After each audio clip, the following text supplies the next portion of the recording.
Assalamualaikum warahmatullahi wabarakatuh. Sebelum Bapak menyampaikan materi tentang kewirausahaan, ya, alangkah baiknya Bapak ingin menyampaikan materi penting, yang masih penting terkait dengan PBDB yang sudah dibuka saat ini oleh Yayasan Darussalam, mulai dari SMK, SMP, MTS dan MI. Ya, silakan ya diberitakan kepada famili, saudara, teman, tetangga dekat ya. Bahwasanya saat ini telah dibuka pendaftaran yang terletak di Jalan KP 2 nomor 28 ya. Ditunggu kabar baiknya.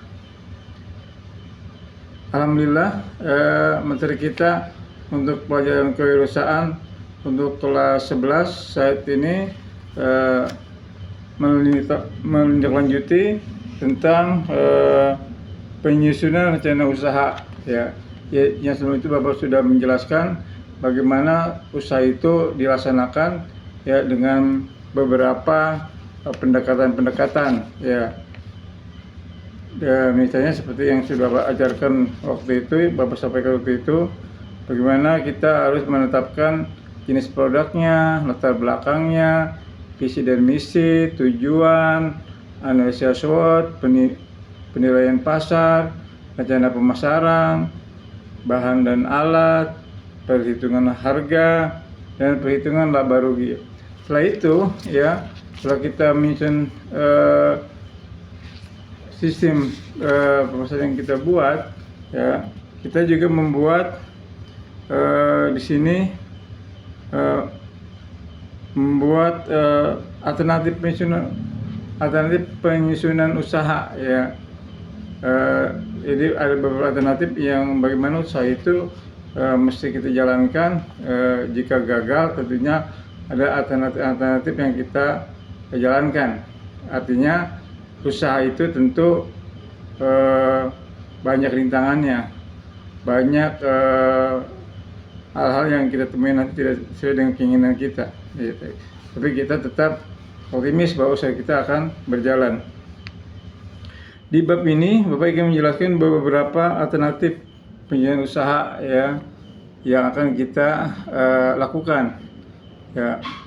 Yang pertama adalah customer segment ya, yang artinya adalah menentukan pembagian kelompok konsumen sebagai pembeli produk dengan cara mengklasifikasi produk ya. Jadi kita mesti membangun atau membagi kelompok pembeli kita ya, misalnya pembeli anak-anak, pembeli dari orang tua, remaja ya. Itu segmen apa yang akan kita ambil, itu namanya ini customer segment. Ketika kita ingin menargetkan pembeli kita dari segmen anak-anak, maka kita mesti pola bahwasanya produk kita itu diperuntukkan untuk anak-anak. Ketika kita ingin produk kita dibeli oleh remaja, maka segmen kita adalah remaja ya. Jangan kita ambil semua ya. Biar tentunya segmen kita yang kita bidik adalah sasaran yang tepat. Yang kedua ya, customer receptionist. Bagaimana cara berhubungan dengan pembeli ya, dengan cara pelayanan seperti apa yang diinginkan. Jadi tentunya kita mengadakan survei di pembeli kita, di pelanggan kita di pasar ya, mereka maunya seperti apa ya dilayani. Misalnya apakah pembeli ingin diantar, apakah kita pakai direct selling, apakah misalnya pembeli itu ingin barang-barang yang kita jual itu ada ya. Itu merupakan customer receptionist ya. Lalu yang ketiga adalah channel ya, atau saluran distribusi ya. Distribusi pembeli bahan produk atau penjual penawaran produk.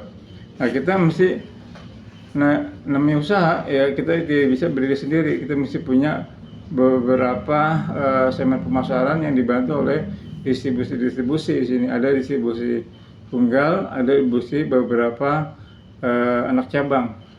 Ya, kalau kita ingin produk kita ingin tersebar luas, maka kita mesti banyak distribusi di agen-agen, sehingga barang kita di pelosok-pelosok yang terpilih pun itu sampai menjangkau pelosok yang kecil. Artinya jangan sampai produk yang kita jual itu hanya untuk kota-kota besar, ya. Mestinya ketika kita menjual produk itu mesti sampai kepada kota-kota yang kecil yang tidak terjangkau oleh pembeli yang kira-kira sulit untuk kita jangkau. Yang keempat adalah value propositionis, yaitu nilai yang ada di dalam suatu produk.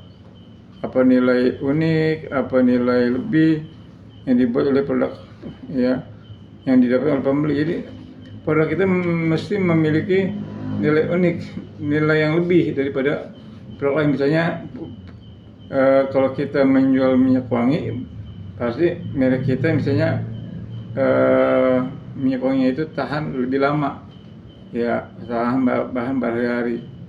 Atau nilai uniknya dari kualitasnya, bisa juga dari tempatnya, ya, bisa juga dari gambarnya yang tertempel di dalam produk tersebut. Jadi ada nilai ciri khas dari produk itu, sehingga pembeli memastikan bahwa itu produk yang baik, gitu. Lalu yang berikutnya adalah yang kelima, KRS proses, itu sumber kunci atau sumber bahan baku, teknologi, tenaga kerja, produksi dan pemasaran produk menggunakan metode apa. Ya, jadi ketika kita membuat suatu produk, ya, kita mesti menilai bahwasannya teknologi yang kita pakai itu teknologi apa, tenaga kerjanya dari mana, lalu misalnya kemampuan dari mesin yang kita buat itu berapa banyak, ya, kita mesti tahu itu semua. Karena ketika pembeli itu misalnya kita pembeli itu banyak sekali, kita mesti bisa mengkontrol bagaimana mesin yang kita buat itu bisa produksi lebih banyak. Lalu yang terakhir adalah kayak aktivitas kunci kegiatan, yaitu kegiatan yang harus dilakukan dalam mendukung kegiatan tersebut, ya.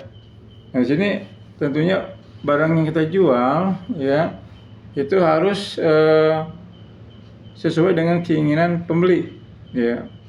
Artinya mesti ada penunjang, ya, mendukung kegiatan usaha itu. Misalnya kita mengadakan promo, diskon, ya, sehingga barang kita akan cepat laku. Nah, seperti itu.